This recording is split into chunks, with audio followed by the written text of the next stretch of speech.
This program is presented by Birch Gold Group, the precious metal IRA specialists.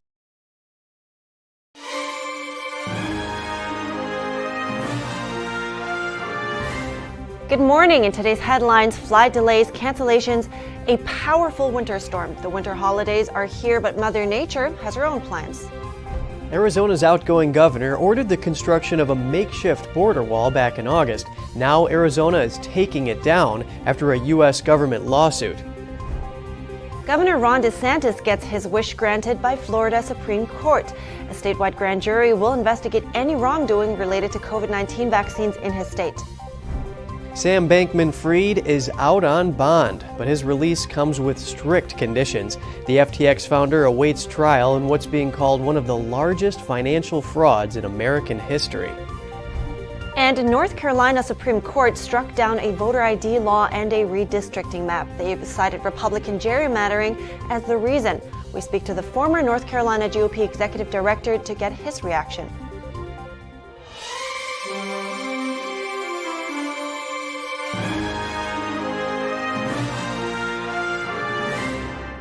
Good morning. Welcome to NTD. I'm Kevin Hogan. Good morning. I'm Evelyn Lee. It's December 23rd. It's finally Friday, and we're heading into the Christmas weekend. That's right. But also, it's going to be a bitter cold weekend. A dangerously frigid Arctic air mass gripped a large portion of the U.S. yesterday. The winter storm that's brewing is threatening the travel plans for millions this holiday.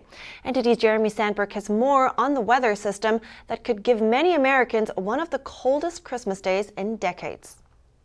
Heavy snow and vicious cold is sweeping across many parts of the U.S. Icy roads and airport runways are disrupting holiday travel for thousands. President Biden urged Americans to take precautions. It's not like a snow day, when you're a kid. This is serious stuff. The president called the conditions dangerous and threatening after a briefing from federal officials and encouraged people to heed their local warnings. My team is prepared to help communities weather this, no pun intended. Temperatures could drop as low as 40 degrees below zero Fahrenheit in the high plains, the northern Rockies, and Great Basin areas. Exposure without enough protection can cause frostbite within minutes. The extreme cold poses a particular hazard to livestock in ranching-intensive regions. The National Weather Service says a weather phenomenon known as a bomb cyclone is likely to develop over the Great Lakes and could bring more than a foot of snow as it moves east. The East Coast could see up to 2 inches of rain followed by a flash freeze, with wind gusts of up to 60 miles per hour and bitter cold as far south as the Mexican border. The powerful winter storm is coinciding with one of the busiest travel seasons in years. The FAA says the extreme weather is bringing blizzard conditions to the Midwest. Snow squalls with whiteout conditions are expected from Illinois to Indiana. Major travel disruptions are expected in Chicago, Detroit, and Minneapolis-St. Paul. The roads in Bloomington, Minnesota are proving a challenge for drivers already. Huge snowbanks cover the ground in parts of North Dakota. Visibility is limited. Over 500 miles of South Dakota's two interstates, I-29 and I-90, were shut down overnight. Conditions in Nebraska aren't much better. Temperatures plunged to at least 28 degrees below zero with wind chill in Wichita, Kansas. Roughly 60% of the U.S. population, more than 200 million people, are under wind chill alerts and other winter weather advisories. Jeremy Sandberg, NTD News. Power outages are a possibility in many areas. That's due to high winds and heavy snow, combined with icy conditions and higher energy demands. If you live in an area affected by the storm, please be prepared and stay warm. Travel conditions are expected to deteriorate in the Midwest and Great Lakes area as the cold front moves east. If you're driving, stay safe out there. And holiday travel is proving difficult for many Americans this year. The weather is wreaking havoc on many people's plans, but it hasn't stopped people from trying to visit their loved ones. NTD's Daniel Monahan has more on what travelers are going through leading up to Christmas. It is a holiday season some predicted could be the busiest ever, but the Arctic winter storm has plans of its own. Well, anytime folks are traveling during the winter holidays, weather is always a factor. We know that storms can settle in across many cities in the U.S., and we're going to be seeing that starting tomorrow and through the weekend. At least 5 people have died in car accidents during the powerful storm. Airports are scrapping thousands of flights as the storm gathers strength. So actually I was supposed to fly out yesterday, but I got a text message saying that my flight had been canceled completely. Over 4,400 flights were canceled over a 2-day period. More than 8,000 were delayed Thursday. And if you're not bundled up, if you don't have gloves, a hat, a nice pair of boots, probably some unders, some long johns or whatnot, you will be cold. Southwest canceled 865 flights Thursday, about 1/5 of all its scheduled flights, and had already scrapped another 550 for Friday. Brandon got the bad news that his family's flight was canceled. Flustered. We're trying to search on our phones, figure out other routes, maybe even taking a bus from here to Atlanta, which it'll take us about 21 hours. You could barely see the planes at Denver's airport on Wednesday.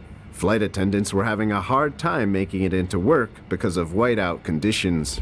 Kay Allen's flight was canceled. She managed to get another flight, but has to wait overnight at the airport. We're not really prepared to sleep here, to say the least. Like, I was prepared to entertain myself for a while for long layovers. Lonnie Fry got the bad news en route to his flight. We got on the bus to come from Boulder to the airport, and halfway here, our flight was canceled, so now we're here. Many U.S. airlines, including Delta, United, and American Airlines, said earlier this week they were waiving change fees and fare differences for passengers in affected areas. Daniel Monahan, NTD News. Customs and Border Protection has a cold weather warning for migrants trying to enter the country. Stay away. The agency put out a video statement urging people not to try to cross the southern border. It says below freezing temperatures over the next several days will make entering the U.S. extremely treacherous. It's not uncommon for illegal immigrants to die in the Texas desert after crossing into the U.S. even during normal weather conditions. Officials are warning migrants to remain at home or in safe shelters. Arizona will remove a line of shipping containers placed along the U.S.-Mexico border. This a week after the U.S. government filed a lawsuit. It alleges the makeshift wall designed to deter illegal migrants was unlawfully erected on federal lands. NTD's Daniel Monahan has that story. Arizona will remove the containers and the equipment, materials, and vehicles used to install them by early January. The two sides resolved the issue 2 weeks before Katie Hobbs, a Democrat who opposes the construction, is due to take over as governor. The influx of illegal migrants across the border was a hot topic during the midterm elections. Carrie Lake had vowed to take action. We're going to take back this material here. Our legislature is going to declare it basically abandoned federal property, and we're going to take it back and start constructing President Trump's wall. We're going to fight for the containers that Governor Ducey has put here. The current Republican governor, Doug Ducey, signed an executive order in August. The aim was to close the gaps along Arizona's 370-mile border with Mexico by double stacking the shipping containers. In its lawsuit, the Justice Department argued the containers were illegally constructed on federal lands. Blake Masters, who lost his Senate bid to incumbent Mark Kelly, spoke at the border last month. Look, we need to overhaul our legal immigration system in this country, but that's not even a conversation to have until we secure this border. Environmental activists opposed the over 20-foot-high improvised wall topped with barbed wire as harmful to local wildlife. The work of placing up to 3,000 containers at a cost of about $95 million was about 1/3 complete. Daniel Monahan, NTD News. Governor Ron DeSantis wants a statewide grand jury to investigate any wrongdoing related to COVID-19 vaccines. The Florida Supreme Court approved his request yesterday.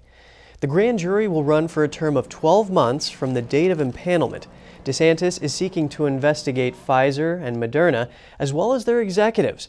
He's also asked for other medical organizations to be looked at, those involved in the provision of COVID vaccines in his state.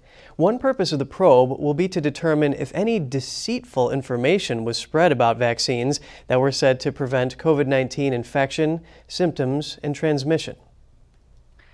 Sam Bankman-Fried is out of jail. The FTX founder was released on a $250 million bond package yesterday, but there are strict conditions to his release. Here's more. Sam Bankman-Fried walked out of a Manhattan federal court on Thursday into a mob of reporters. The former CEO of bankrupt cryptocurrency exchange FTX, who was extradited to the U.S. this week, is out of jail while he awaits trial on federal fraud charges. But his release comes with strict conditions, including a $250 million bond package, as well as confinement to his parents' Palo Alto home, location monitoring, and the surrender of his passport. Thursday's bail hearing comes after Bankman-Fried was taken into FBI custody in the Bahamas and flown to the U.S. Wednesday night, where the pressure on him continues to mount. Bankman-Fried is accused of stealing billions of dollars in client money, much of it to stem losses at his personal hedge fund, Alameda Research. Bankman-Fried has acknowledged risk management failures at FTX, but has said he does not believe he has criminal liability. The son of two Stanford professors and a graduate of the elite Massachusetts Institute of Technology, Bankman-Fried rode a boom in the value of Bitcoin and other cryptocurrencies to become a billionaire several times over. But last month, reports that FTX had commingled client funds with the founder's hedge fund led to a wave of withdrawals, prompting the exchange, valued at $32 billion last January, to declare bankruptcy. The U.S. attorney overseeing the case called it one of the largest financial frauds in American history. Yesterday, the Senate passed that $1.7 trillion bill we've been hearing about all week. There are increases for both defense spending and non-defense spending, plus some money dedicated to the Department of Justice for prosecutions related to the January 6th Capitol breach. NTD's Melina Weisskopf reports. A win for Democrats today on Capitol Hill as they've secured funding levels for 2023, just before Republicans take control of the lower chamber just 2 weeks from now. Summer lunches for kids now every summer. Increase in Pell Grants. So we've concluded this Congress, one of the most productive in decades, with one of the best omnibus packages in decades. It passed the Senate this afternoon on a vote of 68 to 29. Many Republicans railing against it, some even railing against their own party leadership for cutting a deal in the final hours of the 117th Congress. Some Republicans are trying to call it a big win. I'm sorry, I have a hard time calling that a big win. When you unite all 50 Democrats and sharply divide Republicans, getting, I don't know, probably 10 to 20 votes to support this, I don't understand how that's a big win for Republicans. Senator Ted Cruz writing in a statement, quote, "It is the height of recklessness for Senate Republican leadership to cut a deal with House Democrats who were just voted out of power to give away the leverage that the incoming Republican majority in the House of Representatives could have used to force the Biden administration to change course. The 4,000-page bill released just 2 days ago includes $858 billion in defense spending, a nearly 10% increase, and an 8% increase for non-defense, $787 billion for programs like housing assistance, childcare, energy assistance for low-income households, and more. It actually includes measures directly related to the January 6th attack. House Speaker Nancy Pelosi praised these efforts in her last press conference as Speaker, calling them efforts to defend democracy. She first used this language in reference to the billions of dollars in extra aid toward Ukraine, but also in reference to the measures relating to January 6th. So included in this government funding bill is the Electoral Count Act reform, which is meant to make it more difficult to overturn presidential election results in a variety of ways. One of those ways being to raise the threshold for objections to state electors from just one House member and one senator to 1/5 of each chamber. It also provides extra funds for the Department of Justice to further investigate the January 6th Capitol breach. Specifically, it gives around $200 million to U.S. attorneys to further pursue those prosecutions. Reporting in Washington, D.C., Melina Weisskopf, NTD News. Coming up, North Carolina's Supreme Court struck down a voter ID law and a redistricting map. They cited Republican gerrymandering as the reason. We speak to the former North Carolina GOP executive director to get his reaction. TikTok's parent company Bytedance admits some user data has been compromised. It comes after the company came under heavy scrutiny over privacy concerns with a proposed ban on government devices. We'll have all that and more right here on NTD Good Morning.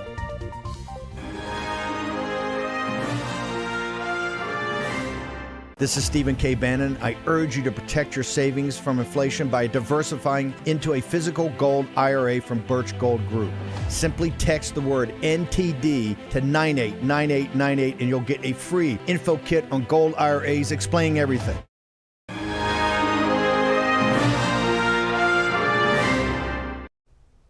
Welcome back. The North Carolina Supreme Court recently knocked down a voter ID law, ruling it was discriminatory.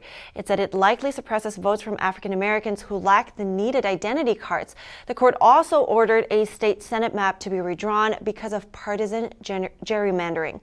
I spoke to the former executive director of the North Carolina Republican Party to get his take on this. Joining me now is Dallas Woodhouse. He was the executive director of the North Carolina Republican Party and is currently a columnist for the John Locke Foundation. Good morning, Dallas. Good morning, Evelyn. Now, the North Carolina Supreme Court just struck down the voter ID law. And first, what I want to do is I just want to get your reaction on that really quick. So we're not surprised here.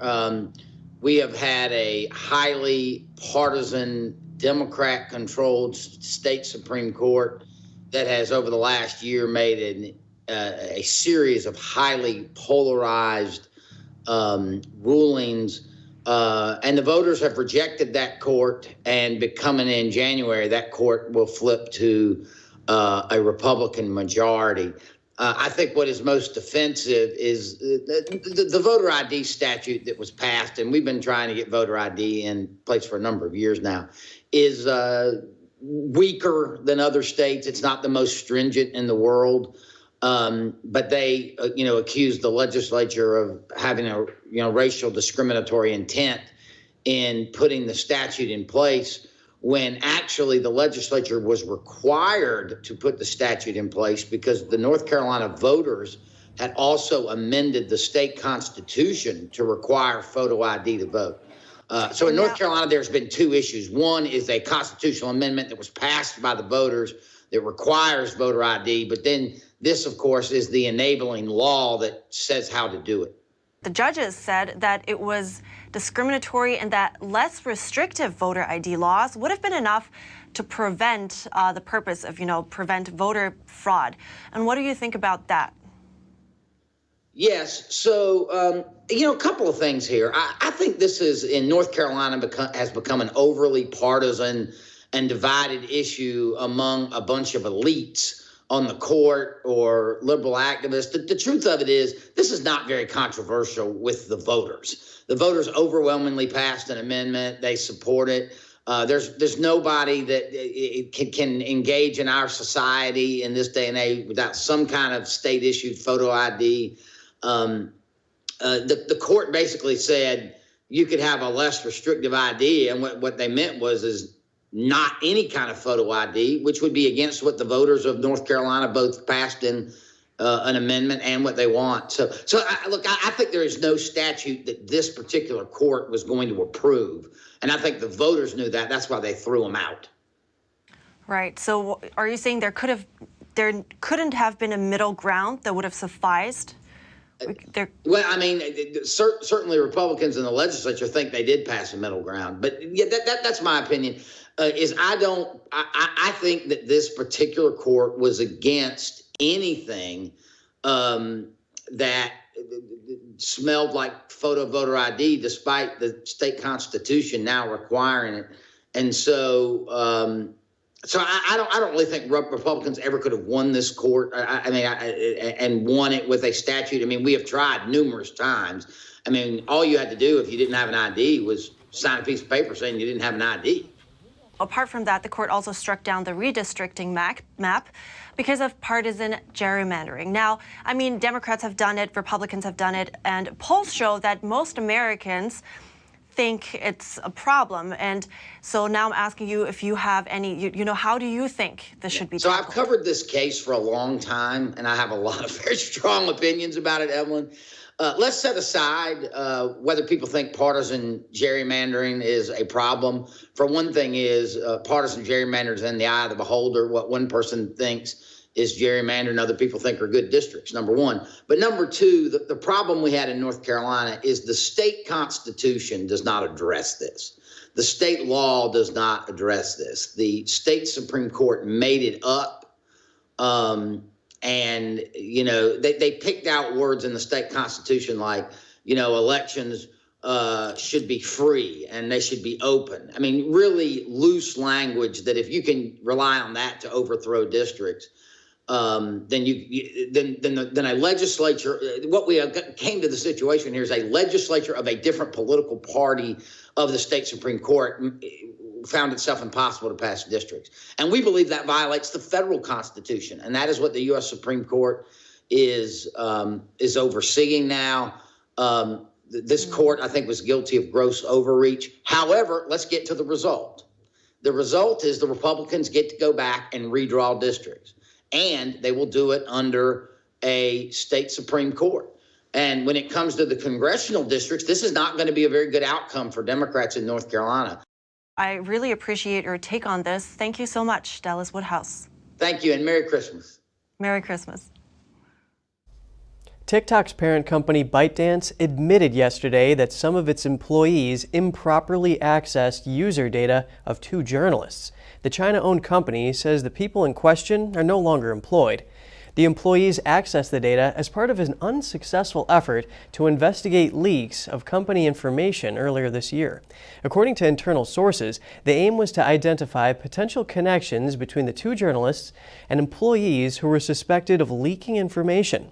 The employees attempted to establish the journalists' location via their IP addresses. The admission comes after TikTok recently ramped up efforts to assure the U.S. government it won't be spying on U.S. citizens. That followed a proposal to bar federal employees from using the popular app on government devices. Tesla CEO Elon Musk says he will not sell any more Tesla stock until 2025. He cites an unstable economy and a looming 2023 recession as a reason. His comments came after Tesla stocks plunged on Thursday. The billionaire previously made promises about not selling Tesla stock, but ended up doing so anyway. He announced a $3.6 billion stock sale last week, taking his total to near $40 billion since late last year.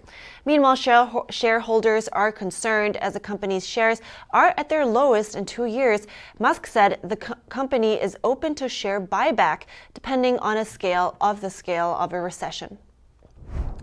And coming up, for 30 years, volunteers in a California city have been reenacting the very first Christmas. They celebrate the meaning and history behind the holiday.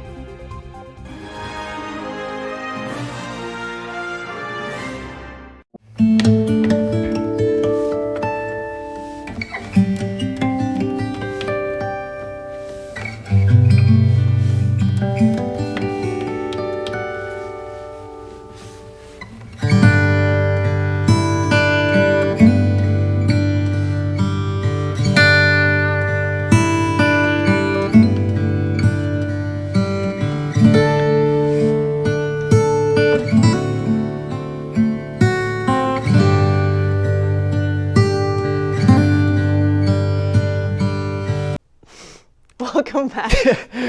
Nice hat, Kev. Oh, thanks. You like it? Yeah, and same to you. It looks good. Oh, thanks. Yeah, I thought I'd switch my outfit up.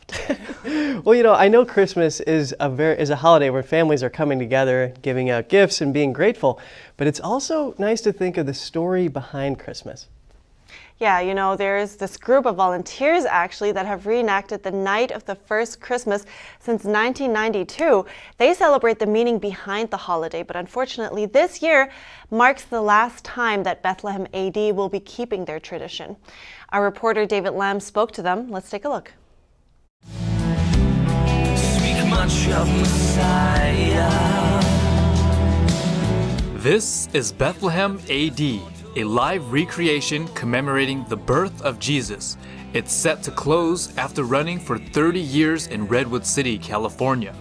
Representatives said that the land was recently sold and told SF Gate that there are no plans for it to continue unless things change and someone new wants to continue the annual event elsewhere. So right now it's a couple hours before the event starts and the crew is setting up before the 6 p.m. show. Now here we have Paula Dresden, the creative director behind Bethlehem AD. Wow. Hi, Paula. How are you doing today? Hey, I'm fine, thank you. Thank you for coming by.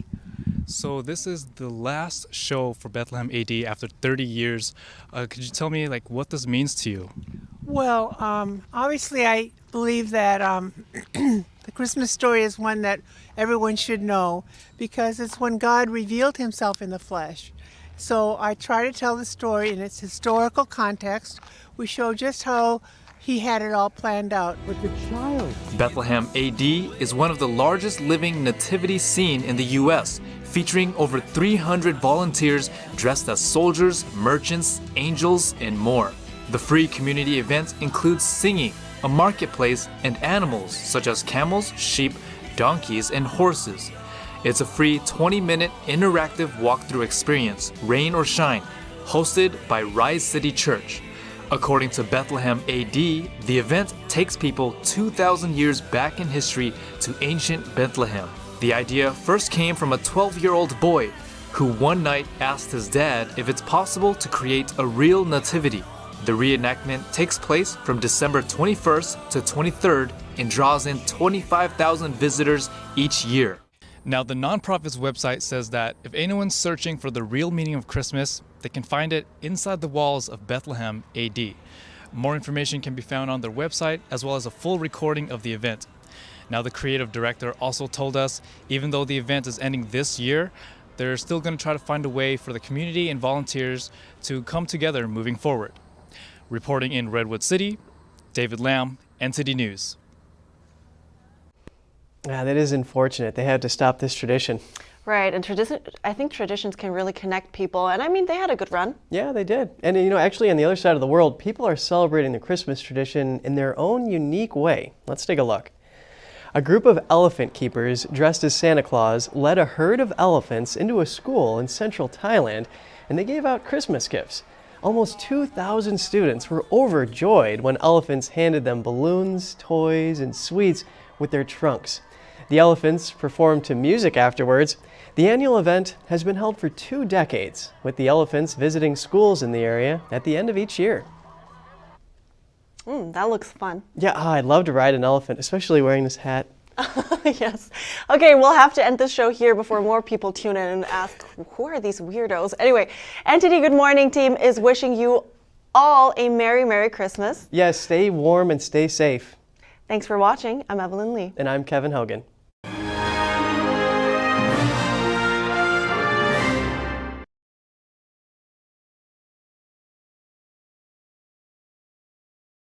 Thanks for watching us on YouTube. Did you know YouTube only keeps selective videos on its platform? So if you want to make sure you get the full picture, just subscribe to our newsletter. Go to newsletter.ntd.com and sign up. It's free.